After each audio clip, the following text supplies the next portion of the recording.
Naxçıvan doğuldu 23 mayında. Güllü bahar fəslinin ən işıqlı ayında.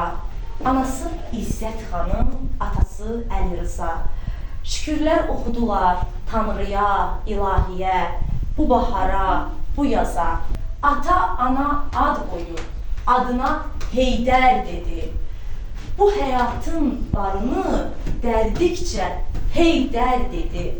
O boyatdı, böyüdü, gündə bir darı boyda. Ona lay-lay çalanın xoş arzuları boyda. Hər an, hər saat, hər fəsillə böyüdü. Addım-addım böyüdü, pillə-pillə böyüdü. Bəli, uşaqlar, bugün biz sizinlə ümmili liderimiz, ulu öndərimiz olan bizim dahi şəxsiyyətimiz, böyük şəxsiyyətimiz Heydər Əlirzaoğlu Əliyev haqqında danışacağıq. Bugün onun dünyaya gəlməsindən 102 il ötür. Biz onun 102-ci il dönümünü qeyd edirik. Həmçinin də 10 may Güllər Bayramı olaraq da qeyd olunur. Ümmili liderimiz Heydər Əliyevin ad günü, həmçinin Güllər Bayramı olaraq da qeyd olunur. Uşaqlar, Heydər Əliyevin keçdiyi gözəl həyat yolu var, keçdiyi bir həyat yolu var. Gəlin o haqda danışaq, mən o haqda danışmaq istəyirəm. Deməli, Naxçıvan şəhərində Heydər Əliyev dünyaya gəlmişdir 1923-cü il 10 may tarixində. Və Heydər Əliyev Azərbaycana bir günəş kimi doğdu. O bir günəş tək Azərbaycanın üzərinə doğdu. Azərbaycanı çiçəkləndirdi, Azərbaycanı gözəlləşdirdi və hal-hazırda onun yürütdüyü bu siyasəti çiçəklənən Azərbaycanı daha da gözəlləşdirən, daha da çiçəkləndirən onun oğlu cənab prezidentimiz, Ali Baş Komandanımız İlham Əliyevdir. Və uşaqlar, biz belə bir gözəl dövlətdə yaşadığımız üçün, Azərbaycanda yaşadığımız üçün fəxr etməliyik. Heydər Əliyev də məhz fəxr edirdi ki, o Azərbaycanlıdır. O çox gözəl bir şəxsiyyətidir, dahi siyasətçi idi və uşaqları çox sevirdi. Həmçinin müəllim fəaliyyəti də olmuşdur, müəllimlik fəaliyyəti də olmuşdur onun məktəbdə.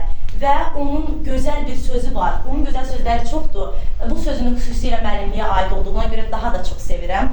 Deyir, mən də keçdiyim həyat yolumu məktəbə borçluyam, müəllimə borçluyam. Görün, necə gözəl bir söz deyib. Bəli, müəllim bizim ikinci anamızdır, müəllim bizi öyrədəndir, bizi yetişdirəndir. O, müəllimə çox böyük bir dəyər verirdi, o şəxsiyyət müəllimə çox böyük bir dəyər verirdi müəllimlik peşəsinə. Müəllimlik peşəsini hər zaman şərəfli və müqəddəs sayırdı.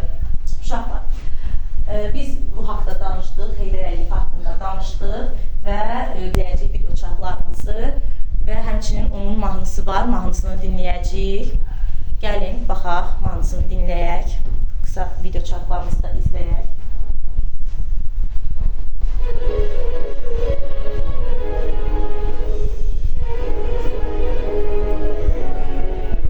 Gözlerimde açılır bu milletin seheri.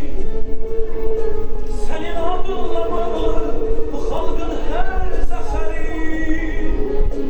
Qədəmində yengiler səhralarla gül açır. Üstana çevrilir kendi şehri.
Heydər Əliyev Azərbaycanın prezidenti olduğu dövrlərdə Azərbaycanın üzərinə günəş təfti olmuşdu və Azərbaycanı birləşdirməyə çalışmışdı. Ancaq təəssüflər olsun ki, onun ömrü yetməmişdi və onun siyasətini onun oğlu cənab Ali Baş Komandanımız İlham Əliyev davam etdirib və o öz ata vəsiyyətini yerinə yetirərək Azərbaycanın torpaqlarını işğaldan azad edibdir və bütöv Azərbaycan yaradıbdır. Artıq Azərbaycanımız bütövdür.